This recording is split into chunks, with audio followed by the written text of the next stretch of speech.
Hello दोस्तों, नमस्कार। आशा करते हैं आप स्वस्थ होंगे। तो फाइनली आपके दोनों पेपर कंप्लीट हो चुके हैं। सब्जेक्ट वाले पेपर की आंसर की आपने देख लिए। अब हम जीके जीएस वाला जो पेपर है, पेपर 1, उसकी आंसर की देखेंगे। बिना देर किए शुरू करते हैं। एक छोटा सा निवेदन, चैनल को सब्सक्राइब कर ले, वीडियो को लाइक कर दें। पहला प्रश्न, भारत के निम्नलिखित में से किस प्रकार के वन में पार्कलैंड जैसी दृश्य भूमि मिलती है?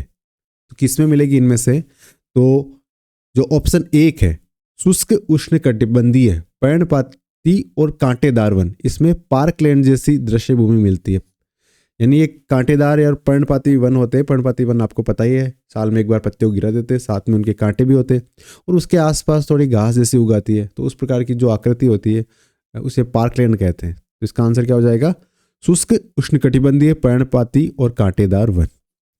अगला प्रश्न, संयुक्त राष्ट्र संघ का 29वां जलवायु परिवर्तन सम्मेलन का आयोजन कहाँ किया गया, या आयोजन स्थल कौन सा है? तो जो बाकू है ना, अजरबैजान की राजधानी। कौन सा? अजरबैजान की राजधानी है बाकू। वहाँ पे UNFCCC का 29वां जलवायु परिवर्तन सम्मेलन आयोजित किया गया। तो इसका आंसर जिसने भी बाकू मार्क किया है उसका सही हो जाता है। अगला प्रश्न, 2011 की जनगणना के अनुसार राजस्थान के कौन से जिलों में क्रमशः ग्रामीण और शहरी शिशु लिंगानुपात सर्वाधिक है? तो ये तो हमें पता है कि राजस्थान का शिशु लिंगानुपात कितना है? 888, यानी 0 से 6 आयु वर्ग के बच्चे हैं, उनमें लिंगानुपात 888, ये काफ़ी कम है। सर्वाधिक शिशु लिंगानुपात ये बांसवाड़ा में। लेकिन अगर इसको हम सब कैटेगराइज करते हैं ग्रामीण में, तो ग्रामीण में टॉप पे कौन है? बांसवाड़ा। लेकिन अगर हम शहरी शिशु लिंगानुपात को चेक करते हैं तो कौन सा जिला टॉप पे? नागौर। तो इसका आंसर क्या हो जाएगा? बांसवाड़ा और नागौर। ठीक है, तो जिसने भी बांसवाड़ा नागौर उत्तर लगाया है उसका सही हो गया। देखिए, हम वीडियो की डिटेल व्याख्या में नहीं जाएंगे क्योंकि हम आंसर की चेक कर रहे हैं। तो लगभग 50 मिनट के आसपास में हम 50 से कम यानी लगभग 40 मिनट के आसपास हम इसके आंसर चेक कर लेंगे, ताकि आपको भी एक कंफर्म हो जाए कितने नंबर मेरे बन रहे हैं। उसके बाद आप जो भी गलतियां करिए पेपर में तो अच्छी मतलब उसको बेहतर करना है हमें। और अगर पेपर अच्छा गया तो बहुत अच्छी बात है, लेकिन तैयारी छोड़नी नहीं है जब तक फाइनल सिलेक्शन नहीं हो जाता। निम्नलिखित कथनों पर विचार करें। राजस्थान के बाड़मेर जिलों में भेड़ों की संख्या राज्य में सबसे अधिक है। तो ये कथन बिल्कुल सत्य है। यानी सबसे ज़्यादा भेड़ें राज्य के कौन से जिले में? तो बाड़मेर में है। दूसरा कथन है, सूरती राजस्थान में पाए जाने वाली भैंस की नस्ल है। बिल्कुल, सूरती क्या है? भैंस ही होती है ना, भैंस की नस्ल ही है। तो ये कथन भी सत्य है, ये भी सत्य है। तो सही विकल्प कौन सा है? तो ए और बी दोनों सत्य है। क्या हो जाएगा? कहने का मतलब सूरती भैंस की नस्ल है और बाड़मेर में सर्वाधिक भेड़ें पाई जाती है। ये दोनों ही कथन सत्य है। तो इसका आंसर ए और बी दोनों सही है। सहरिया जनजाति किस क्षेत्र में केंद्रित है? तो सिंपल सा प्रश्न, सबसे सिंपल प्रश्नों में ये आता है। एग्जाम में 1-2 प्रश्न इस प्रकार के पूछे जाते हैं। तो 12 जिले के शाहबाद और किशनगंज जो तहसील है, वहाँ पे लगभग 90% से भी ज़्यादा शहरिया आबादी वहाँ निवास करती है पूरे राजस्थान की। वर्ल्ड पॉपुलेशन रिव्यू 2024 के अनुसार निम्नलिखित देशों का उनकी कुल जनसंख्या के अनुसार सही अवरोही क्रम, अवरोही का मतलब सबसे ज़्यादा सबसे पहले, उसके बाद उससे कम, उससे कम, उससे कम। तो अगर इनमें से हम देखते हैं तो हम सीधा उत्तर पे चलते हैं। थाईलैंड में सबसे ज़्यादा जनसंख्या है, उसके बाद फ्रांस, उसके पीछे इटली के बाद में दक्षिण कोरिया, तो सबसे लास्ट में दक्षिण कोरिया हो गया। तो जिसने भी थाईलैंड, फ्रांस, इटली और दक्षिण कोरिया मार्क किया है उसका आंसर राइट हो गया। अगला प्रश्न, निम्न में से कौन सा सर्वोच्च पर्वत शिखर है, यानी इनमें से सबसे ऊंचा कौन सा है? तो देखो, रोजा बाकर है, उसकी ऊंचाई है 730। कितनी है? 730। सायरा की कितनी है? 900। डोरा पर्वत की 869 और खो पर्वत की है 920। तो इनमें से सबसे ऊंचा कौन सा हो गया? खो हो गया। तो हमारा आंसर क्या हो गया? खो पर्वत है, इनमें से सबसे ऊंचा है। तो जिसने भी खो पे मार्क किया है उसका आंसर बिल्कुल सही हो जाता है। तो ऊंचाई कितनी है खो की? 920। और खोक है कहाँ पे? तो खोप चोटी है जयपुर में। कहाँ पे? जयपुर में। ठीक है। रोजा बाकर कहाँ है? रोजा बाकर जालोर में। ठीक है। सायरा कहाँ पे? सायरा उदयपुर में। और डोरा पर्वत भी कहाँ पे? जालोर में ही है डोरा पर्वत भी। अगले प्रश्न में चलते हैं। निम्नलिखित में से कौन सा कथन सही है या है? तो हमें कथन देखने की कौन से सही है। तो पहला कथन है दक्षिणी गोलार्ध में उत्तर पश्चिमी पछुआ पौने चलती है, तो ये सही है। उत्तर पश्चिमी पछुआ पौने, ये वाली पौने चलती है दक्षिण गोलार्ध में, ठीक है, तो ये कथन सत्य है। दूसरा, सभी भूमंडलीय पवनों में व्यापारिक पौने सबसे नियमित रूप से चलती है, तो ये कथन भी सत्य है। तीसरा कथन है ध्रुवीय पूर्वी पौने उपध्रुवीय क्षेत्रों से ध्रुवीय क्षेत्रों की ओर चलती है, नहीं, ध्रुवीय क्षेत्रों से उपध्रुवीय क्षेत्रों की ओर चलती है, तो ये कथन हो गया गलत। और चौथा है व्यापारिक पौनों की अपेक्षा पछुआ पौने अधिक स्थिर होती है। अभी हमने अगर दूसरा प्रश्न हम सही कर रहे हैं कि सबसे नियमित होती है, तो चौथा पॉइंट सही कैसे हो सकता है, ये गलत है। इसका मतलब क्या हो गया, ऑप्शन ए और बी दोनों सही है, तो ए और बी सही है, ये ऑप्शन 2 में है, तो ये हमारा आंसर हो गया, ठीक है। अगला प्रश्न चलते। भारत में मानसून के संचरण के कारण एवं संधारण का सबसे प्रमुख तिब्बत के पठार का गर्म होना है, यानी भारत का मानसून का जो संचरण है और उसका जो संधारण होता है, उसका कारण तिब्बत का पठार काफी गर्म हो जाता है, ये बताया किसने था? तो ये बताया था पी कोटेश्वरम ने। किसने बताया हमें? पी कोटेश्वरम साहब ने हमें ये बताया कि भारत में जो मानसून का संचरण होता है उसका कारण है तिब्बत के पठार का गर्म हो जाना। राजस्थान के निम्नलिखित में से किस जिले में स्टेपी जलवायु परिस्थितियां नहीं पाई जाती? यानी स्टेपी किस में आती है? BSHW में। तो इसमें इनमें से कौन सा जिला है? जालौर में BSHW होता है, पाली में भी होता है, जोधपुर में होता है, लेकिन जयपुर में नहीं होता क्योंकि ये CWG में होता है ना। तो इसका मतलब क्या हो गया? हमारा उत्तर क्या हो गया? जयपुर हो गया। अगले प्रश्न में चलते हैं। वीरनार, वरलक्ष्मी और शंकरचार क्या है? वीरनार, वरलक्ष्मी और शंकरचार क्या है? ये कौन सी फसल की किस्म है? तो ये कपास फसल की किस्म है। याद रखो, एग्जाम में दोबारा आ सकता है। जैसे नाबी MG किसकी फसल है, किसकी किस्म है? तो गेहूं की है। उसी प्रकार से वीरनार, वरलक्ष्मी और शंकरचार क्या है? कपास की किस्में है। अगला प्रश्न, निम्नलिखित कथनों पर विचार कीजिए तथा सही उत्तर का चयन कर नीचे दिए गए कूट में दीजिए। अब हमें देखना है इनमें से सही कथन कौन सा है। तो देखो, लूनी नदी है ना, उसका अपवाह क्षेत्र राजस्थान में है, अधिकांश अपवाह क्षेत्र, बिल्कुल, क्योंकि लूनी नदी है उसका अधिकांश अपवाह क्षेत्र राजस्थान में है। और थोड़ा बहुत हिस्सा कहाँ पे होता है? तो उसका थोड़ा बहुत हिस्सा है ना, जैसे लूनी नदी का टोटल लगभग 495 किलोमीटर के आसपास लूनी नदी है, उसमें से 330 किलोमीटर है ना राजस्थान में बहती है। 330 बहती है तो अधिकतर राजस्थान में हो गया ना, बिल्कुल सही है। खारी नदी बनास नदी की सहायक नदी है। खारी नदी है, ये बनास नदी की सहायक नदी है, सत्य कथन है, बिल्कुल। खारी नदी है वो बनास की सहायक नदी है। जैसे बनास की सहायक नदी हम देखते हैं तो बेड़च होगी, मासी होगी, मिनाल होगी, कोठारी होगी, सहोदरा होगी, है ना। डाई, खारी, मासी, 3 तो ये होगी, बेड़च, मिनाल, कोठारी, सहोदरा, ठीक है। बनास खमनौर की पहाड़ियों से निकलती है, बिल्कुल। कुंभलगढ़ में खमनौर की पहाड़ियाँ वहाँ से निकलती है। बनास वन की आसा, इसका मतलब तीनों ही कथन सत्य है, तो ABC तीनों सही है। ये हमारा आंसर ये हो जाएगा कि तीनों ही कथन सत्य है। अगला प्रश्न, कौन सा पर्यटन केंद्र सुमेलित नहीं है? जसवंतड़ा जोधपुर में, सही बात है। रानी जी की बावड़ी बूंदी में, बिल्कुल सत्य है। स्वर्णकोटी टोंक में, बिल्कुल सही है। मेहरानगढ़ का है बीकानेर में, ना में जूनागढ़ है बीकानेर में, तो कौन सा है? जूनागढ़। मेहरानगढ़ कहाँ पे? मेहरानगढ़ तो भैया जोधपुर में। कहाँ पे? जोधपुर में।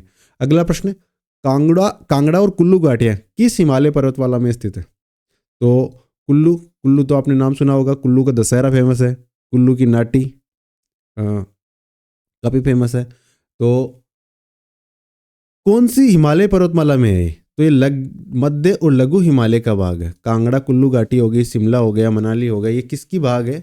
ये मध्य और लघु हिमालय के भाग है, ठीक है। तो इसका आंसर ऑप्शन 4 हो गया।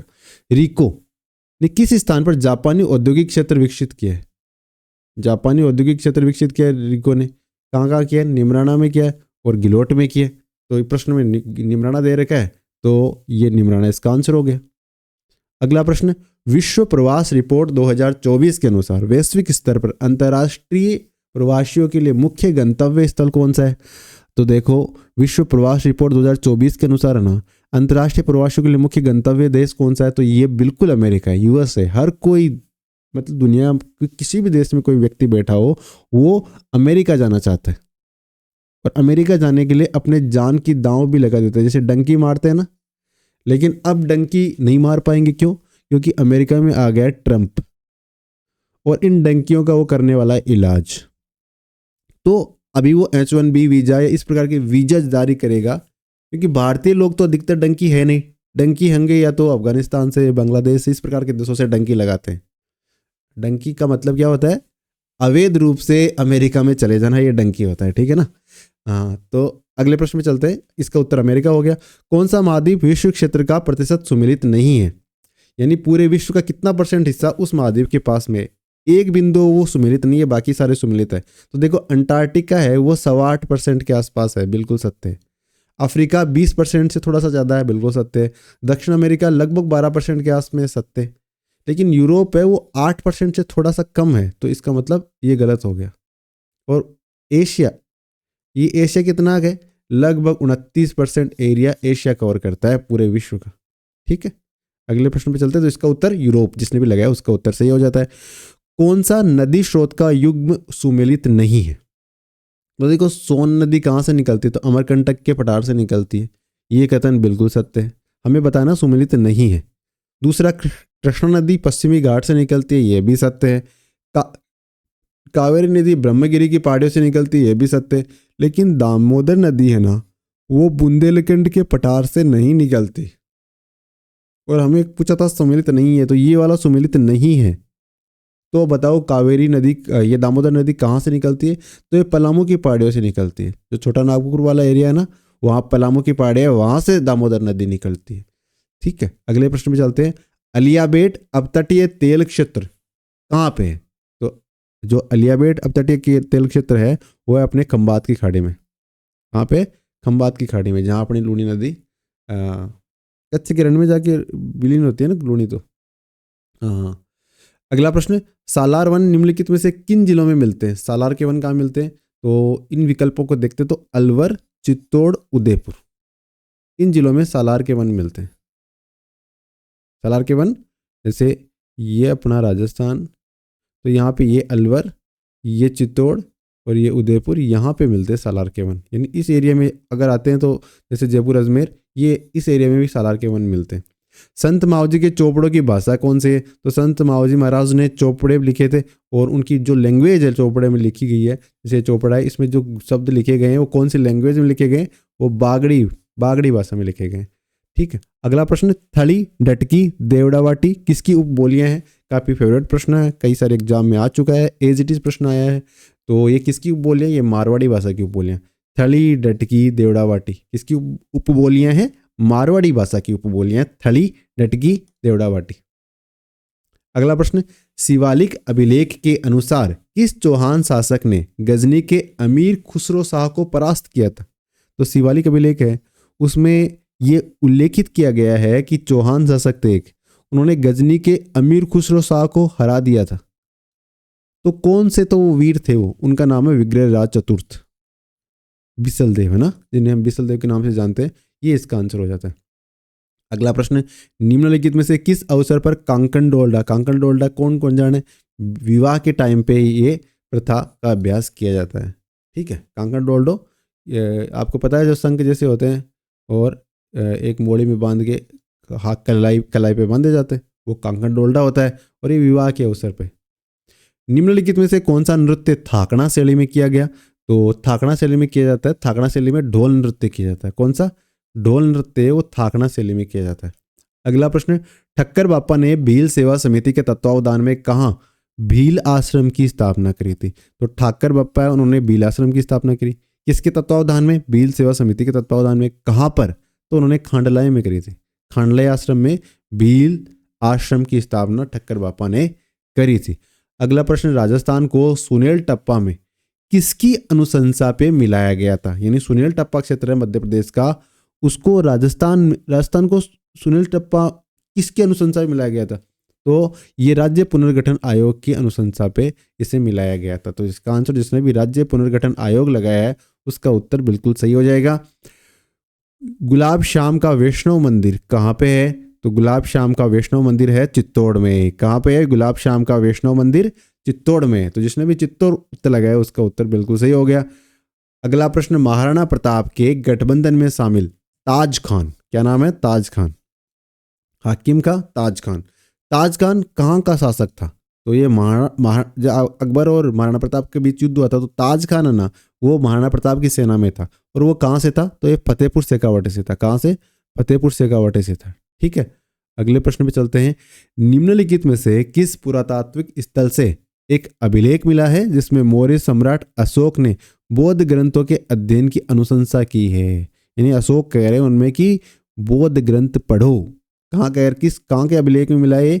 ये बेराट के अभिलेख में। तो जिसने भी बेराट लगाया है, ये ज़्यादातर लोगों ने बेराट ही लगाया क्योंकि ये प्रश्न इस प्रकार पहले पढ़ा नहीं था ये लाइन, और उनको पता है बेराट में मौर्य काल से संबंधित सामग्री मिली है, तो लगभग सभी ने बेराट लगाया है। अगला प्रश्न, उन लोक देवताओं को चिन्हित कीजिए जिनकी जीवन कथाओं में गौ रक्षा के प्रकरण है। यानी राजस्थान में जो लोक देवता है, अधिकतर उन्होंने अपने प्राणों का प्राणोत्सर्ग गाय माता की रक्षा के लिए कर दिया। तो इसमें गोगाजी महाराज भी है, परम पूज्य तेजाजी महाराज भी है, बाबूजी महाराज भी है और देवजी महाराज भी है। तो राजस्थान के लिए बेहद गौरव की बात है कि राजस्थान में ऐसा नहीं है कि कोई एक पर्टिकुलर टाइम पे कोई व्यक्ति वीर पैदा हो गया। राजस्थान में सदियों से वीर लोग पैदा हो रहे हैं और अपने स्वार्थ को दूर रख के वो देश हित, राष्ट्र हित, धर्म हित के लिए कार्य करते हैं।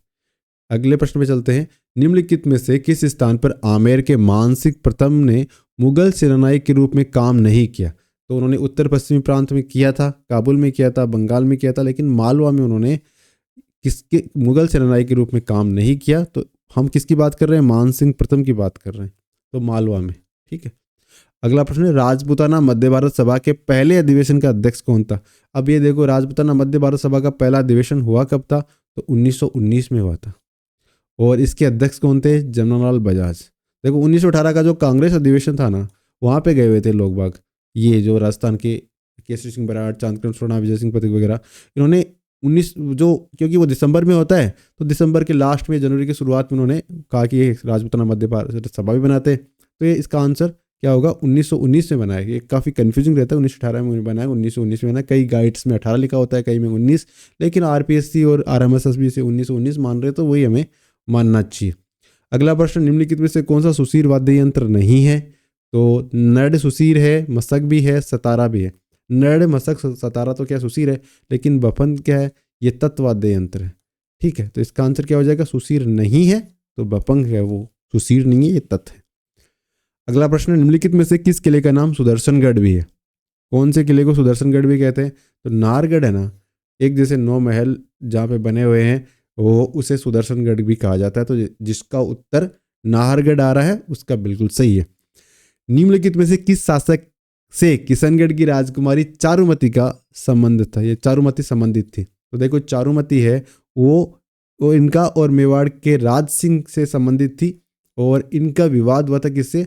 औरंगजेब से, चारुमती प्रकरण को लेकर ही। तो इसका आंसर मेवाड़ के महाराणा राज सिंह। ये मतलब उदयपुर, अगर मतलब मेवाड़ की प्रतिष्ठा बीच में थोड़ी डाउन हुई थी, तो उसको वापस पिक करने में महाराणा राज सिंह ने अपना अमूल्य मतलब बहुत बड़ा योगदान है इनका।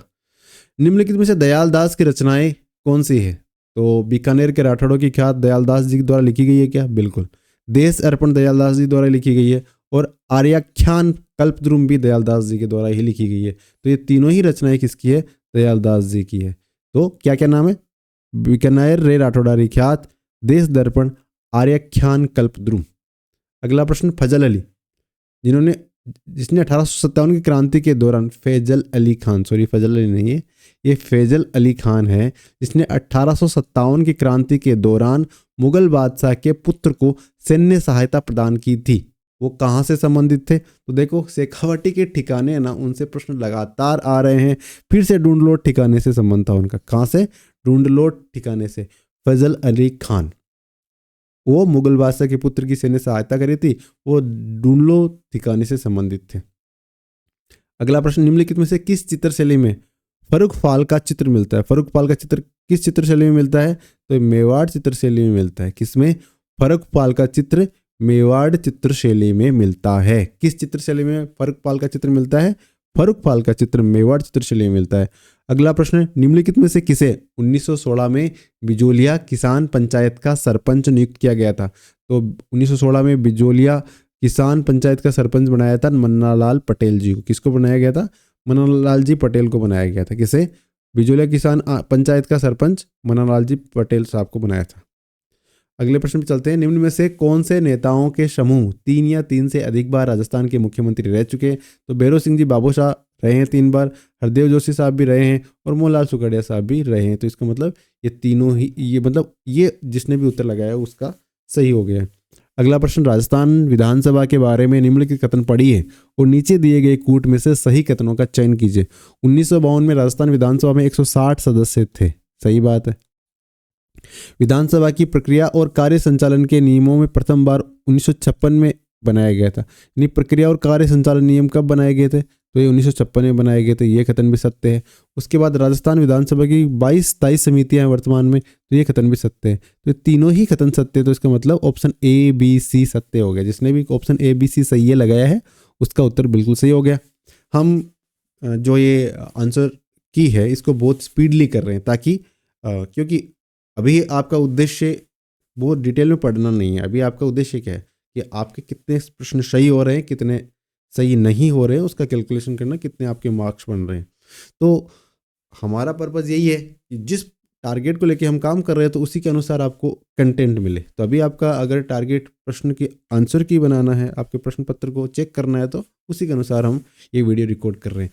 सरकार द्वारा 3 कटीय व्यवस्था के जांच के संदर्भ में बनाए गए जांच आयोगों को किसको सदस्य बनाया गया था? तो 3 कटीया अवस्था में जांच को करने के लिए जो सदस्य बनाया था सरकार ने, वो महात्मा गांधी को बनाया था। किसको बनाया? एम जी गांधी को। ठीक है, तो इसका आंसर महात्मा गांधी हो गया। अगला प्रश्न, निम्नांकित में से कब ग्राम पंचायत स्तर पर सतर्कता समिति को समाप्त कर दिया गया? तो ग्राम पंचायत स्तर पर सतर्कता समितियों से समाप्त कब किया गया? 6 जनवरी 2000 को। 6 जनवरी 2000 को ग्राम पंचायत स्तर पर सतर्कता समिति है उसको समाप्त कर दिया गया था। अगला प्रश्न, निम्नलिखित में से कौन सा पंचशील का सिद्धांत नहीं है? तो अनाक्रमण पंचशील का सिद्धांत है, शांतिपूर्ण सहअस्तित्व भी है और एक दूसरे की प्रादेशिक अखंडता और सर्वोच्च सत्ता के लिए परस्पर सम्मान की भावना भी है, और बंधुत्व और पारस्परिक लाभ इसमें नहीं शामिल होता। तो हमें पूछा है कि कौन सा पंचशील का सिद्धांत नहीं है? तो जवाहरलाल नेहरू द्वारा ये पंचशील का सिद्धांत दिया गया था और इसमें बंधुत्व और पारस्परिक लाभ वाला पॉइंट नहीं है। तो यही हमारा आंसर हो जाता है। अगला प्रश्न, निम्नलिखित में से किस मूल अधिकार का दावा केवल नागरिकों द्वारा किया जा सकता है? तो देखो, जीवन जीने की स्वतंत्रता ये सबके पास है, चाहे विदेशी हो भारतीय हो। कानून के समक्ष समता भी सारे है, आर्टिकल 14 भी सबको मिल रखा है। आर्टिकल 22 में निश्चित मामलों में गिरफ्तारी और हिरासत से सुरक्षा, है ना, सशरीर प्रस्तुत करो, आपको पता है, तो ये भी मिलता है। लेकिन भाषण और अभिव्यक्ति की स्वतंत्रता है वो आर्टिकल 19 के तहत सिर्फ नागरिकों को प्राप्त है। किसे? नागरिकों को प्राप्त है, ना कि सभी व्यक्तियों को। अगले प्रश्न पे चलते हैं, राजस्थान विधानसभा में पेश किए गए निजी सदस्य विधेयकों के संबंध में कौन सा कथन गलत है? गलत की बात कर रहे हैं, तो इनमें से गलत कौन सा? वो देखो, राजस्थान सामाजिक शिक्षा बोर्ड विधेयक 1958 राजस्थान विधानसभा द्वारा पारित निजी सदस्य विधेयकों में से एक है। यानी राजस्थान सामाजिक शिक्षा बोर्ड विधेयक है ना 1958, ये विधानसभा द्वारा पारित किया गया ऐसा विधेयक है जो निजी सदस्यों द्वारा लाया गया था। ये कथन सत्य है। उसके बाद में राजस्थान में तीसरी विधानसभा में सबसे अधिक संख्या में निजी सदस्य विधेयक पेश किए गए थे। तीसरी विधानसभा है ना, उसमें सबसे ज़्यादा निजी सदस्य विधेयक पेश किए गए थे। अगला पॉइंट है, राजस्थान विधानसभा ने अपने विधायी कामकाज के इतिहास में केवल एक निजी सदस्य विधेयक पारित होते देखा है। यानी पारित एक ही हुआ है। कौन सा हुआ? यही माध्यमिक सामाजिक शिक्षा बोर्ड वाला ही। लेकिन इसमें क्या है, पॉइंट 2 ये गलत है। क्या है? 13वीं विधानसभा और से 15वीं विधानसभा में कोई भी निजी सदस्य विधेयक पेश नहीं किए गए। ये गलत है क्योंकि इस पीरियड में निजी सदस्य विधेयक पेश किए गए हैं। तो हमें पूछा था कौन सा गलत है, तो ये हमारा उत्तर हो जाएगा। अगले प्रश्न पे चलते हैं, भारत के वह राष्ट्रपति कौन थे जिनके कार्यकाल में विशेष रूप से एक विशेष कैलेंडर वर्ष के तहत स्वतंत्रता के बाद में सबसे अधिक रिकॉर्ड संख्या में अध्यादेश बनाए गए थे? तो देखो, शंकर दयाल शर्मा, उनके कार्यकाल में एक साल में 34, एक वर्ष विशेष में 34 अध्यादेश लाए गए थे। कब? 1993 में, जब वो राष्ट्रपति थे। ठीक है, तो सर्वाधिक अध्यादेश एक वर्ष विशेष में, एक कैलेंडर वर्ष में लाए गए थे 34, और कब की बात है वो 1993 की बात है। और उस समय भारत के राष्ट्रपति कौन थे? डॉक्टर शंकर दयाल शर्मा साहब। अगले प्रश्न पे चलते हैं। 2024 में आयोजित सामान्य चुनाव में राजनीतिक दलों द्वारा जीती गई लोकसभा सीटों से संबंधित सूची का मिलान करना है। तो देखो समाजवादी पार्टी ने कितनी सीटें जीती है, अब देखो इस तरह से याद रखना। अब आजकल वो बात नहीं रही सिंपल, अब आपको थोड़ा सा ध्यान से देखना पड़ेगा कि छोटी छोटी पार्टी भी कितनी सीटें जीत रही है। समाजवादी पार्टी है, इसने कितनी सीटें जीती है? 37। उसके बाद में ऑल इंडिया तृणमूल कांग्रेस, इसने कितनी सीटें जीती है? 29। उसके बाद में द्रविड़ मुनेत्र कड़गम, इसने कितनी सीटें जीती है? 22। और तेलुगु देशम पार्टी ने, टीडीपी, जो चंद्रबाबू नायडू की पार्टी है, उन्होंने 16 सीटें जीती। तो समाजवादी पार्टी ने 37, मतलब जो ममता बनर्जी वाली पार्टी, उन्होंने कितनी? ममता बनर्जी वाली पार्टी ने 29 सीटें जीती है। द्रविड़ मुनेत्र कड़गम है ना, उन्होंने कितनी जीती है? 22। और जो तेलुगु देशम पार्टी है, जो चंद्रबाबू नायडू की, उसने कितनी जीती है? 16 सीटें जीती। तो इसका आंसर क्या हो गया? 3-1-4-2। जिसने भी 3-1-4-2 मार्क किया उसका उत्तर बिल्कुल सही हो गया। अगला प्रश्न, राजस्थान के मुख्यमंत्री राहत कोष से निम्नलिखित में से किस क्षेत्र के लिए सहायता स्वीकार नहीं की जाती? तो आकस्मिक दुर्घटना के कारण हानि और मृत्यु से पीड़ित गरीबों को सहायता इसमें नहीं दी जाती। बाकी तो ये हमारा उत्तर हो गया। बाकी क्या है, किसको दी जाती है? युद्ध और अन्य अभियानों में शहीद घायलों को सहायता दी जाती है। प्राकृतिक आपदा से प्रभावित लोगों को सहायता दी जाती है। इसके अलावा विशेष रूप से महिला को लगी गंभीर चोटों के पीड़ितों को उपचार सहायता दी जाती है। लेकिन आकस्मिक हानि और मृत्यु से पीड़ित गरीबों को नहीं दी जाती। तो ये इसका उत्तर हो गया। अगला प्रश्न, निम्नलिखित कथनों को पढ़िए और सही कथनों की कूट को चिन्हित करना है। तो इसमें देखो, राजस्थान राज्य मानवाधिकार आयोग कब क्रियाशील हुआ? अगस्त 2000 में नहीं, ये मार्च 2000 में क्रियाशील हुआ था। कब? मार्च 2000 में क्रियाशील हो गया था। अशोक कुमार गुप्ता राजस्थान राज्य मानवाधिकार आयोग के एकमात्र सदस्य हैं? नहीं, ये अशोक कुमार गुप्ता नहीं है, वर्तमान में झाला है। अब इनका नाम क्या है वो पूरा याद नहीं कर पा रहा हूँ, मैं रिकॉल नहीं कर पा रहा हूँ। राजस्थान राज्य मानवाधिकार आयोग के विनियम 2001 से प्रभावी हुए थे। बिल्कुल, राजस्थान राज्य मानवाधिकार आयोग के विनियम कब प्रभावी हुए? 2001 में प्रभावी हुए। यही कथन सत्य है, तो केवल सी सही है। ये जिसने भी लगाया उसका उत्तर बिल्कुल सही है। अगला प्रश्न, राजस्थान के राज्यपाल की स्मार्ट विलेज पहल निम्नलिखित में से किस संस्था द्वारा क्रियान्वित की जाती है? तो स्मार्ट विलेज पहल है ना, वो राज्य विश्वविद्यालय हैं, उनके द्वारा ये क्रियान्वित की जा रही है। किसके द्वारा? राज्य विश्वविद्यालयों के द्वारा। अगला प्रश्न, भारत सरकार अधिनियम 1935 के संबंध में कौन सा कथन गलत है? अब देखो, इसमें भारत सरकार अधिनियम है ना, इस अधिनियम में बर्मा को भारत से अलग नहीं किया गया था। ये कथन गलत है, क्योंकि इस अधिनियम से बर्मा को भारत अलग किया गया था, है ना। मतलब बर्मा अधिनियम बाद में एक और लाया गया, लेकिन भारत को बर्मा से अलग करने का प्रावधान इस भारत सरकार अधिनियम 1935 में शामिल था। तो ये कथन तो पूरी तरह से गलत है, और हमें पता करना है कि कौन सा गलत है। तो ये गलत है, ये हमारा क्या हो जाएगा? उत्तर हो जाएगा। अगला प्रश्न है, राज्य के नीति निर्देशक तत्वों के संबंध में सूची 1 का सूची 2 से मिलान करना है, और फिर सही कूट का चयन करना है। तो निर्धन को निःशुल्क सहायता, ये किस संविधान संशोधन से संबंधित है? तो ये 42वें संविधान संशोधन से संबंधित है। और आय असमानता को कम करना, ये 44वें संविधान संशोधन से संबंधित है। आय असमानता को कम करना 44वें संविधान संशोधन से संबंधित है।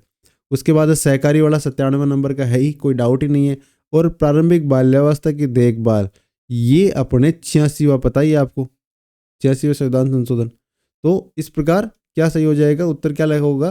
3, 2, 4, 1 जिसने भी लगाया है उसका उत्तर बिल्कुल सही हो जाएगा, क्योंकि आपको 97 और ये 86 वाला तो पता ही था ना। अगर उसमें थोड़ा बहुत 19-20 था तो भी आप इसको सोल्व कर सकते थे। समिट ऑफ द फ्यूचर क्या था? तो संयुक्त राष्ट्र संघ का एक सम्मेलन हुआ था, जिसे समिट ऑफ द फ्यूचर का नाम दिया गया था। ठीक है, summit of the future United nation का एक सम्मेलन था, यूएन नाम की एक कॉन्फ्रेंस थी।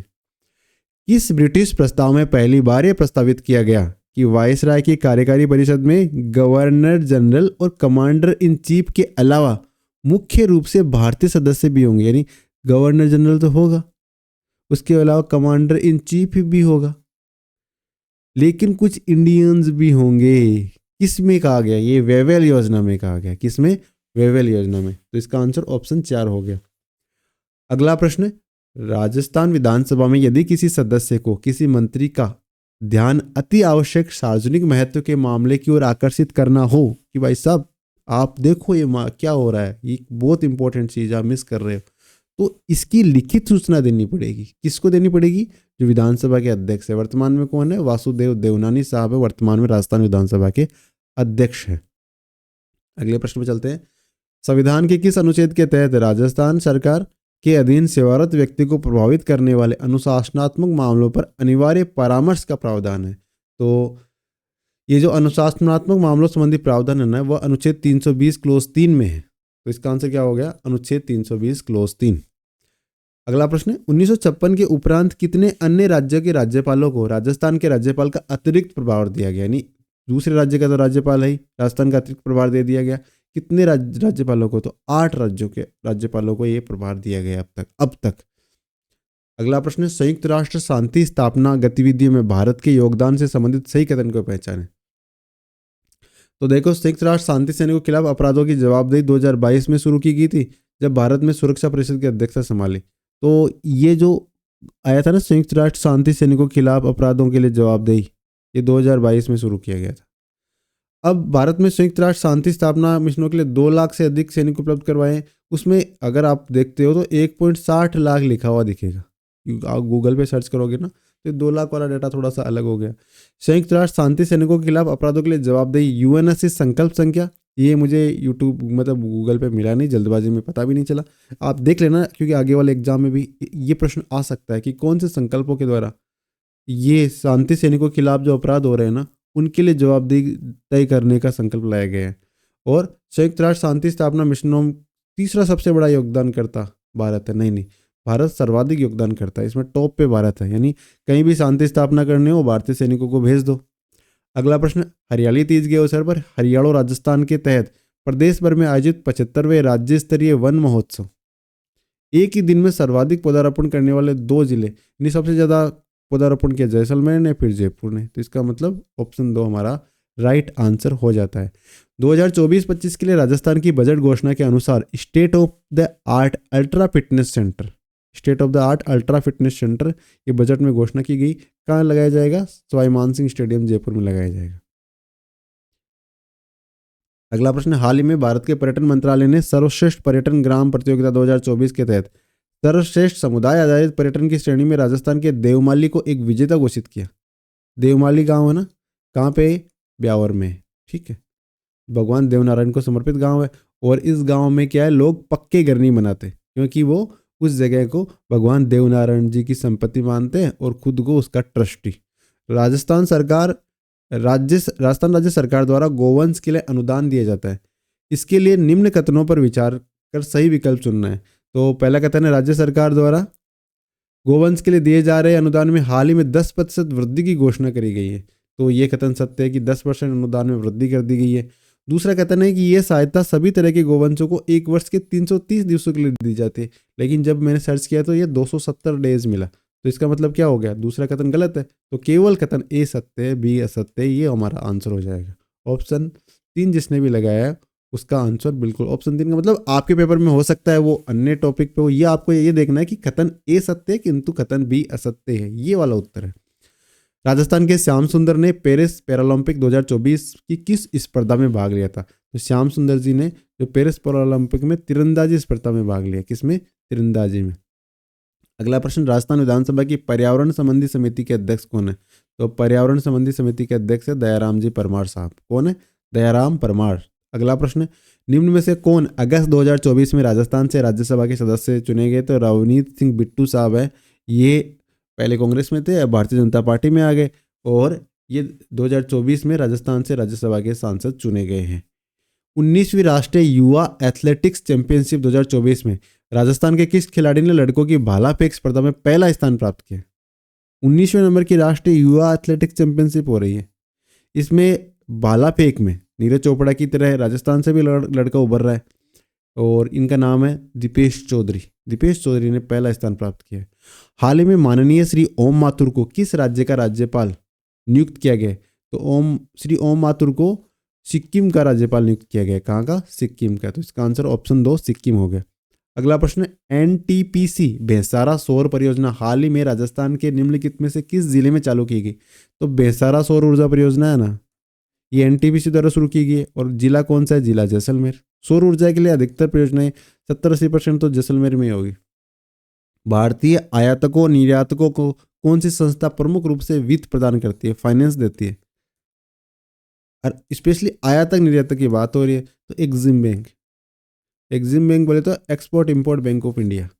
ठीक है। अगला प्रश्न है, भारत में निम्न में से कौन सा उद्योग सर्वाधिक रोजगार दे रहा है? तो सीधी सी बात है, टेक्सटाइल इंडस्ट्री सर्वाधिक रोजगार दे रहा है। उद्योग की बात कर रहे हैं ना हम। बाकी तो अगर सेक्टर देखें तो एग्रीकल्चर सेक्टर देता है। भारत की उत्पादन से जुड़ी प्रोत्साहन योजना का केंद्र कौन सा है? तो उत्पादन से जुड़ी प्रोत्साहन योजना का सेंटर क्या है? तो विनिर्माण होगा बिल्कुल। तो इसका आंसर ऑप्शन 1 हो गया, विनिर्माण। अगला प्रश्न, भारत में कृषिगत वस्तुओं को न्यूनतम समर्थन कीमत प्रदान करने का जो एमएसपी प्रदान की जाती है सरकार द्वारा, उसका उद्देश्य क्या है? देखो, किसान होता है, उसको पता नहीं होता है कि उसकी मार्केट में जो फसल प्रोड्यूस करेगा उसकी कीमत क्या होगी। अब उसको एग्जैक्ट तो पहले से पता नहीं होता, तो हो सकता है वो तो अपना सारा खर्चा कर देता है, उसकी जीवनी उसी पे निर्भर है, आजीविका उसी पे निर्भर है। तो सरकार क्या करती है, ये कर देती है कि एक निश्चित सीमा से नीचे जो उनके उत्पादन है कृषकों के, वो उससे नीचे ना जाए, इस प्रकार के प्रयास करती है। तो इसके लिए एमएसपी बनाती है। तो इसका आंसर क्या हो गया? एक सीमा से नीचे कृषि उत्पादों की कीमत को गिरने से रोकना, ये कृषिगत वस्तुओं का एमएसपी डिसाइड करने का मुख्य उद्देश्य है। मुख्य उद्देश्य पूछा है। वर्ष 2023-24 में विश्व में सेवाओं के निर्यात में भारत की कौन सी रैंक है? तो सर्विसेज को एक्सपोर्ट करने में कौन सी रैंक पे है भारत? 17वें नंबर पे। तो सर्विस एक्सपोर्ट में भारत काफी पीछे है, इसको थोड़ा बेहतर करना होगा हमें। 2023-24 में भारत में गेहूं का सर्वाधिक उत्पादन कौन से राज्य में हुआ? 23-24 में गेहूं का सर्वाधिक उत्पादन यूपी में हुआ। कहां पे हुआ? यूपी में हुआ सर्वाधिक उत्पादन। अगला प्रश्न, निम्नलिखित में से कौन से वर्ष में भारत में प्रथम विदेशी व्यापार नीति जारी की गई? तो एलपीजी रिफॉर्म कब हुए? 1991 में। और विदेश व्यापार नीति फिर उसके जस्ट अगले साल ही जारी हो गई, 1992 में। तो हाल ही में भारत के पूर्व प्रधानमंत्री, पूर्व आरबीआई गवर्नर, भारत के पूर्व वित्त मंत्री माननीय श्री मनमोहन सिंह जी का निधन हो गया। और वो तो एक मतलब देव स्वरूप छवि ही थे। तो उन्होंने भारत को जैसे 1991 के आसपास, जब मतलब भारत के पास में फॉरेक्स नहीं था, फॉरेन रिजर्व नहीं था, ताकि वो अपने मतलब कामकाज को चला सके, तब उन्होंने कुछ गोल्ड है वो आईएमएफ के पास गिरवी रखा था और भारत को विदेशी व्यापार के लिए खोल दिया था, एलपीजी रिफॉर्म कर दिए थे। और उसी के कारण आज भारत विश्व की आर्थिक शक्ति बन पाया। अगर वो टफ डिसीजन उस समय नहीं लेता, तो नहीं लेते, तब भारत के लिए आज मुश्किलें हो सकती थी। तब मतलब उन्होंने कहा था कि I wish the world will be kinder to me then the contemporary media. उन्होंने कहा कि मैं उम्मीद करता हूँ कि जो विश्व है वो आने वाले समय में मेरे लिए अधिक दया रखेगा। किससे? जो वर्तमान में जो ये पत्रकार वगैरह मेरे पीछे पड़े हुए ना, उससे। क्योंकि वो एक अच्छा, उनका दिमाग कितना शानदार था, वो 20 साल 25 साल 30 साल आगे की सोच रहे थे। क्योंकि उस समय वो डिसीजन लेना टफ था, क्योंकि किसी ज़माने में जो ईस्ट इंडिया कंपनी वो व्यापार करने के लिए आई थी और वो भारत पे राज करने लग गई। अब फिर से हम विदेशियों को यहाँ पे मार्केट खोल के दे रहे, तो मुश्किल हो सकती थी। लेकिन अब हम समझ चुके थे, अब स्थिति बदल गई है। वो स्थिति अलग थी, ये स्थिति अलग है। बाकी लोग कहते हैं कि मनमोहन सिंह जी, अरे कहाँ चले गए, अभी आंसर की भी बात कर रहे हैं। लेकिन चलो एक बात फिनिश करते हैं। लोग कहते हैं कि मनमोहन सिंह जी बहुत कम बोलते थे, लेकिन वो क्या बोलते हैं, उनका काम बोलता था। लेकिन कई बार वो बोलते थे ना, तो क्या शानदार बोलते थे। तो उन्होंने एक बार, ये सुषमा जी ने उनको कुछ कहा था, तो सदन में जो उन्होंने उनका रिप्लाई दिया था, तो उन्होंने एक शेर बोला था, माना कि तेरे दीद के काबिल नहीं हूँ मैं, तू मेरा शौक तो देख, तू मेरा इंतजार तो देख। तो सुषमा जी भी मुस्कुराने लगी थी और बाकी जो विपक्षी पार्टियों के लोग थे वो भी मुस्कुरा रहे थे। लेकिन चलो वो अलग बातें हैं, हम आंसर की में चलते हैं। भारत में विदेश व्यापार नीति 2023 का निम्न में से कौन सा लक्ष्य है? भारत में कुल निर्यातों को 2030 तक 2 ट्रिलियन अमेरिकी डॉलर तक बढ़ाना। क्या टारगेट क्या है? 2030 तक 2 ट्रिलियन अमेरिकी डॉलर तक बढ़ाना भारत की विदेश व्यापार नीति 2023 का प्रमुख उद्देश्य। ये हमारा आंसर हो गया। अगला प्रश्न है, विनिवेश से क्या तात्पर्य? विनिवेश क्या होता है? डिसइन्वेस्टमेंट। डिसइन्वेस्टमेंट क्या होता है? यानी देखो गवर्नमेंट क्या करती है, एक मतलब प्रोडक्टिव गवर्नमेंट होती है ना। अगर आप, चलो इसको डीप में नहीं, छोटा सा बता देता हूँ। चलो, एक प्रोडक्टिव गवर्नमेंट होती है। ऐसे तो मान लो क्रिटिसिज्म होता रहता है गवर्नमेंट का, और किसी भी तरीके से कर सकते हो, लेकिन गवर्नमेंट क्या होती है, वो इंस्टीट्यूशन क्रिएट करती है और इंस्टीट्यूशन को पब्लिक को सुपुर्द कर देती है, प्राइवेट सेक्टर को सुपुर्द कर देती है। प्रोडक्टिव गवर्नमेंट यही करती है। और जैसे आपने सरकारी बैंक बनाए और बाद में सरकारी बैंक में हिस्सेदारी बेच दी प्राइवेट सेक्टर को, है ना। तो प्रोग्रेसिव गवर्नमेंट ऑलवेज ये करेगी। अगर आप इकोनॉमिस्ट से पूछोगे ना तो यही कहेंगे। तो गवर्नमेंट उन इंस्टीट्यूशन को लंबे समय तक रन नहीं करती, गवर्नमेंट इंस्टीट्यूशन का निर्माण करती है। तो जैसे मान लीजिए सरकारी बैंक है, सरकारी कंपनीज है, उनके शेयर्स को पब्लिक को बेच देना, यानी उनकी हिस्सेदारी पब्लिक को बेचना क्या कहलाता है? डिसइन्वेस्टमेंट कहलाता है, विनिवेश कहलाता है। तो सार्वजनिक क्षेत्र के उद्योगों को निजी क्षेत्र को बेच देना क्या कहलाएगा? डिसइन्वेस्टमेंट कहलाएगा। अगला प्रश्न, भारत में स्वर्णिम रेशा क्रांति संबंधित है। तो स्वर्णिम रेशा क्रांति आपको पता ही है, जूट उत्पादन से संबंधित है। अब हम आगे देखेंगे, ब्रुक्स और ब्रुक्स के अनुसार निम्नलिखित में से कौन सा रचनावादी शिक्षण का लक्षण नहीं है? रचनावादी शिक्षक का लक्षण कौन सा नहीं है? तो शिक्षार्थियों की स्वायत्तता को प्रोत्साहित करे और स्वीकार करे, ये तो है। शिक्षार्थियों को ऐसे अनुभवों में संलग्न करे जो विरोधाभास को दर्शाते हो, यह भी है। अनुप्रयोग और प्रदर्शन के माध्यम से शिक्षार्थी की समझ का आकलन करना, यह भी है। लेकिन रचनावादी शिक्षण का लक्षण कौन सा नहीं है? तो बंद प्रश्न पूछकर शिक्षार्थी की परीक्षा को प्रोत्साहित करे, ये नहीं है। और यही हमारा आंसर हो जाएगा, क्योंकि क्या पूछा है? कौन सा नहीं है। तो बंद प्रश्न पूछकर शिक्षार्थी की परीक्षा को प्रोत्साहित करना हमारा आंसर हो गया। अगला प्रश्न, निम्नलिखित में से कौन सी एक क्षमता थ्रस्टन द्वारा प्रतिपादित मूल मानसिक क्षमताओं में नहीं है? थ्रस्टन ने मूल मानसिक क्षमताओं में नहीं माना उसको, बाकी को तो माना है। शाब्दिक को माना है, गणितीय को माना है, स्मृति को माना, लेकिन व्यवहारिक को नहीं माना है। तो थ्रस्टन द्वारा प्रतिपादित मूल मानसिक क्षमताओं में कौन सी शामिल नहीं है? व्यवहारिक नहीं है। तो इसका आंसर व्यवहारिक हो गया। अगला प्रश्न, एक आगे बढ़ने से छोटा सा निवेदन, आगे बढ़ने से पहले निवेदन की प्लीज़ चैनल को सब्सक्राइब कर लो, वीडियो को लाइक कर दो और अपने दोस्तों से भी कह दो कि सब्सक्राइब कर ले। छोटे भाई बहन है, अगर आपको लगता है कंटेंट अच्छा है, हम अच्छा दे सकते हैं, अभी अच्छा नहीं किया लेकिन आगे कर सकते हैं, तो प्लीज़ चैनल को सब्सक्राइब करो, थोड़ा सा विश्वास रखो, अच्छा करेंगे और आपको टॉप रैंक पे लाके छोड़ेंगे। निम्नलिखित में से कौन सा विकल्प अभिवृत्ति का घटक नहीं है? तो संज्ञानात्मक घटक होता है, भावनात्मक घटक भी होता है, व्यवहारात्मक घटक भी होता है, लेकिन लंबात्मक घटक नहीं होता। और हमें पूछा था कौन सा घटक नहीं है, किसका? अभिवृत्ति का। विकल्प अभिवृत्ति का घटक नहीं है, तो लंबात्मक घटक है वो, विकल्प अभिवृत्ति का घटक नहीं है। बाकी संज्ञानात्मक, भावात्मक, व्यवहारात्मक, विकल्प अभिवृत्ति का घटक है। अगला प्रश्न, किशोरावस्था के दौरान भावनात्मकता बढ़ने का कौन सा कारण नहीं है? किशोरावस्था के दौरान भावनात्मकता बढ़ने का कारण कौन सा नहीं है? तो भावनात्मक बढ़ने का कारण कौन कौन से है? देखो, व्यावसायिक समस्याएं भावनात्मकता बढ़ने का कारण है, बिल्कुल है।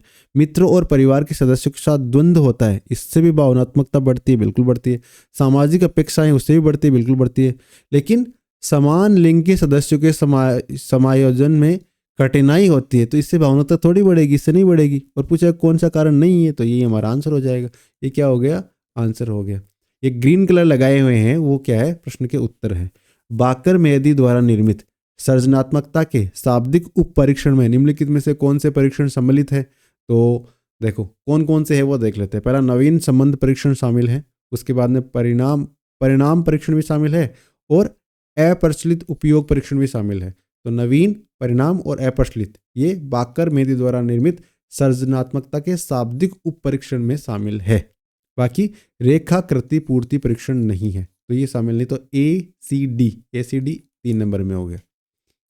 अगला प्रश्न, सचिन विद्यालय की संपत्ति को नुकसान पहुंचाता है, गलत करता है सचिन, और धमकाने और मजाक उड़ाने के कृत्य में भी शामिल है, ये भी बहुत गलत काम करता है।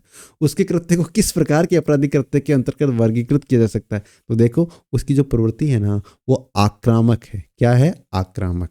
तो उसको, अगर आप लगातार शिक्षा मानव विज्ञान पढ़ रहे हो तो आपसे ये दूर नहीं है, आप आसानी से इसको बना के आए हैं। और जो जिसका भी पेपर मेरे सामने है, उन्होंने भी इसको अच्छे से सही लगा के आए हैं। अगला प्रश्न, निम्नलिखित में से कौन सी प्रतिभाशाली विद्यार्थियों की विशेषता नहीं है? प्रतिभाशाली विद्यार्थियों की विशेषता कौन सी नहीं, ये बताना हमें। पहला है कि वो जागरूक होगा, सूक्ष्म अवलोकन करेगा और शीघ्र प्रत्युत्तर देगा। तो ये तो प्रतिभाशाली की विशेषता है ना यार। अगला, कठिन मानसिक कार्यों को कर लेते हैं, टफ मुश्किल मानसिक कार्यों को भी कर लेंगे, ये भी है। द्रुत गति से और सरलता से सीखते हैं, जल्दी सीखते हैं, आसानी से सीखते हैं, ये भी सही है। लेकिन कौन सा नहीं है तो बच गया कौन सा, सीमित मात्रा में प्रश्न पूछते हैं। अगर प्रतिभाशाली है ना तो वो बार बार जिज्ञासु होगा, व्यापक रुचि होगा उसकी। तो ये हमारा आंसर हो जाएगा, क्योंकि हमें पूछा है कि कौन सी उसकी विशेषता नहीं है प्रतिभाशाली की। तो ये हो जाएगी, सीमित मात्रा में प्रश्न थोड़ी पूछेगा, वो तो अधिक मात्रा में प्रश्न पूछेगा। अगला प्रश्न, निम्नलिखित में से कौन सा उपलब्धि अभिप्रेरणा का घटक नहीं है? जैसा कि डेविड ओशुबेल द्वारा प्रत्यक्षित किया गया। तो ये डेविड ओशुबेल है ना, उन्होंने उपलब्धि अभिप्रेरणा के घटक में आत्मसंवर्धन को शामिल किया है, बिल्कुल किया है, संबंधन को भी किया है और संज्ञानात्मक आग्रह को भी किया है। लेकिन प्यार और अपनापन को उन्होंने उपलब्धि अभिप्रेरणा के घटक नहीं माना है। किसने? डेविड ओशुबेल ने। अगला प्रश्न है, निम्नलिखित में से कौन सा कथन है सही? पियाजे के अनुसार आत्मसात्करण अनुकूलन की एक उप प्रक्रिया है। तो ये सही है क्या? ये सही है। दूसरा, व्यवहारों के संगठित पैटर्न को जिसे आसानी से दोहराया जा सके उसे स्कीम कहा जाता है। ये सही है क्या? ये भी सही है। लेकिन किसी वस्तु के बारे में वस्तुनिष्ठ और वास्तविक ढंग से सोचने की क्षमता संरक्षण कहलाती है, ये गलत है। तो सही कौन सा है? ए और सी सही है। तो जिसने भी ऑप्शन सी, ए और सी लगाया है, उसका उत्तर बिल्कुल सही हो जाता है। अगला प्रश्न, जब कोई बालक अपनी लापरवाही के कारण स्कूल देरी से पहुंचता है, यानी लापरवाही खुद की लेकिन देरी से स्कूल पहुंचा, अब खुद को दोषी मानने की बजाय रास्ते में पड़ने वाली भीड़ को दोषी मानता है कि भीड़ आ गई रास्ते में। तो इस प्रकार के समायोजन तंत्र को क्या कहते हैं? इसे कहेंगे औचित्य स्थापना। क्या कहेंगे? औचित्य स्थापना कहेंगे। तो जिसने भी औचित्य स्थापना पर टिक किया उसका उत्तर सही हो गया। अगला प्रश्न, निम्नलिखित में से शिक्षा मनोविज्ञान का कौन सा क्षेत्र सामाजिक प्रक्रिया के अंतर्गत वर्गीकृत नहीं है? है ना, सामाजिक प्रक्रिया के अंतर्गत नहीं आता शिक्षा मनोविज्ञान का क्षेत्र। तो पाठ्य सहगामी क्रियाएं आती है, अनुकरण आता है और खेल भी आता है, लेकिन आत्मभाव इसमें नहीं आता। तो जिसने भी आत्मभाव लगाया उसका उत्तर बिल्कुल सही हो गया। अगला प्रश्न, सेल्डन के वर्गीकरण के अनुसार निम्नलिखित में से कौन सा व्यक्तित्व प्रकार मिलनसार, बहिर्मुखी और स्नेही है? तो एक तो मिलनसार है, बहिर्मुखी है और स्नेही है। तो ये एंडोमॉर्फिक होंगे। कौन से होंगे? एंडोमॉर्फिक व्यक्ति होंगे, वो मिलनसार भी होंगे, बहिर्मुखी भी होंगे और स्नेही भी होंगे। अगला प्रश्न, सूची 1 को सूची 2 से मिलाना है। ये कौन सा सिद्धांत किसने दिया है? द्विकारक सिद्धांत किसने दिया है? तो जो द्विकारक सिद्धांत था वो स्पीयरमैन ने दिया है। किसने दिया है? स्पीयरमैन ने। बुद्धि का सोपानिक सिद्धांत किसने दिया है? वर्नोन ने। बुद्धि का सोपानिक सिद्धांत किसने दिया है? वर्नोन ने दिया है। इसके बाद में बुद्धि का बहुकारक सिद्धांत किसने दिया है? थॉर्नडाइक ने। बुद्धि का बहुकारक सिद्धांत थॉर्नडाइक ने दिया है। और बच गया कौन सा? बुद्धि प्रतिमान की संरचना दी है गिलफोर्ड ने। तो जिसने भी 4 2 1 3 लगाया ना, 4 2 1 3, 4 2 1 और 3, उसका आंसर हो जाएगा राइट। ठीक है, अगले प्रश्न पे चलते हैं। रुचि है वो गुप्त या अव्यक्त अवधान है, और अवधान रुचि का क्रियात्मक रूप है। रुचि और अवधान के मध्य संबंध से संबंधित ये कथन दिया है किसने? तो रुचि है ना गुप्त अवधान होती है और अवधान रुचि का क्रियात्मक रूप होता है। अब रुचि और अवधान के बीच में संबंध बता दिया ना, ये किसने बताया इस प्रकार का संबंध? ये बताया मैकडूगल ने। किसने? मैकडूगल साहब ने। अगला प्रश्न, निम्नलिखित में से कौन सा विकल्प शिक्षा मनोविज्ञान की उपयोगिता से संबंधित नहीं है? तो पाठ्यक्रम के निर्माण में सहायक होती है शिक्षा मनोविज्ञान, सही है। और समूह गतिकी को समझने में भी सहायक होती है। कक्षा में शैक्षिक वातावरण उत्पन्न करने में भी सहायक होती है। लेकिन विज्ञान की तरह अपने नियमों और सिद्धांतों का उपयोग विषयनिष्ठ ढंग से करने में सहायक नहीं होती है। ये इसका गलत हो गया। और हमें पूछा था कौन सा नहीं है, तो ये वाला ही नहीं है। अगला प्रश्न, एक नियम जो इस बात पे बल देता है कि यदि अनुक्रिया उत्पन्न होने पर प्रबलन प्राप्त होता है तो उद्दीपक अनुक्रिया संबंध दृढ़ होते हैं, और यदि अनुक्रिया उत्पन्न होने से प्रबलन नहीं प्राप्त होता तो वो कमजोर होते हैं। ये किसने कहा है? ये कौन सा नियम है? ये कहलाता है प्रभाव का नियम। एक बार फिर से देखते हैं इसको। एक नियम जो इस बात पे बल देता है, किस बात पे? यदि अनुक्रिया उत्पन्न होने पर प्रबलन प्राप्त होता है। अनुक्रिया उत्पन्न होने से क्या प्राप्त होगा? प्रबलन। तो उद्दीपन अनुक्रिया संबंध दृढ़ हो जाएंगे। और यदि अनुक्रिया उत्पन्न होने पर प्रबलन नहीं होता तो क्या होंगे? उद्दीपन अनुक्रिया संबंध क्या हो जाएंगे, कमजोर हो जाएंगे। इसे क्या कहेंगे, इसे कहेंगे प्रभाव का नियम। अगला प्रश्न, सीखने के सकारात्मक हस्तांतरण को अधिकतम करने के लिए शिक्षक को क्या करना पड़ेगा? तो चर्चा का उपयोग करना पड़ेगा, सुनिश्चित करेगा कि सामान्य सिद्धांत समझ में आ गए हैं और अनुक्रमिक क्रियाओं में निपुणता लेके आएगा। मौलिक कार्यों के साथ सीमित अनुभव थोड़ी देगा, वो गलत हो गया, तो नेगेटिव बात है। एकल प्रकार का उदाहरण प्रदान करेगा, नहीं डाइवर्सिफाइड उदाहरण देगा वो, तो ABC सही हो जाएगा इसका। जिसने भी ABC लगाया है उसका उत्तर बिल्कुल सही है। अगला प्रश्न, शिक्षक अपनी कक्षा की संरचना को इस प्रकार करते हैं ताकि विद्यार्थी 6 से 12 वर्ष की आयु, ABCID। अब ABC की फुल फॉर्म क्या है लिख लेना, अगले रीड वाले पेपर में आ जाएगा ये। शिक्षक अपनी कक्षा की संरचना इस प्रकार करते हैं ताकि विद्यार्थी 6 से 12 वर्ष के आयु समूह को सकारात्मक दृष्टिकोण बनाए रखने और खुद को सक्षम और मूल्यवान व्यक्तियों के रूप में देखने में मदद मिल सके। वे एरिक्सन के अनुसार मनोसामाजिक विकास के किस चरण की ओर ले जाने के लिए ऐसा कर रहे हैं? तो वो परिश्रमी उद्यमी, जिसने भी परिश्रमी उद्यमी लगाया इसका उत्तर, उसका उत्तर बिल्कुल सही है। अगला प्रश्न है, सूची 1 का सूची 2 से मिलान करना है। तो 16 व्यक्तित्व कारक, ये एक RB केटले, किसका? RB केटले का है। उसके बाद में प्रासंगिक अंतर्बोध परीक्षण, ये है मॉर्गन मूरे का। प्रासंगिक अंतर्बोध परीक्षण मॉर्गन मूरे का है। बालकों का अंतर्बोध परीक्षण, ये है लियोपोल्ड बेलाक का। लियोपोल्ड, बालकों का अंतर्बोध परीक्षण लियोपोल्ड बेलाक का है। और मिनसोटा मल्टीफेजिक व्यक्तित्व सूची, ये है जेसी मैककिनले और SR हेथवे का। तो जिसने भी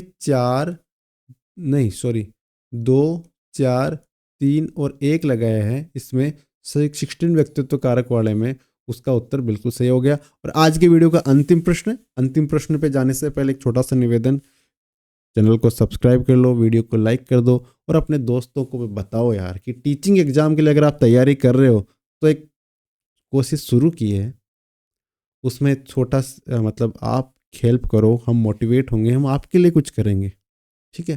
कौन सा जन्मजात प्रेरक नहीं है? कौन सा नहीं है?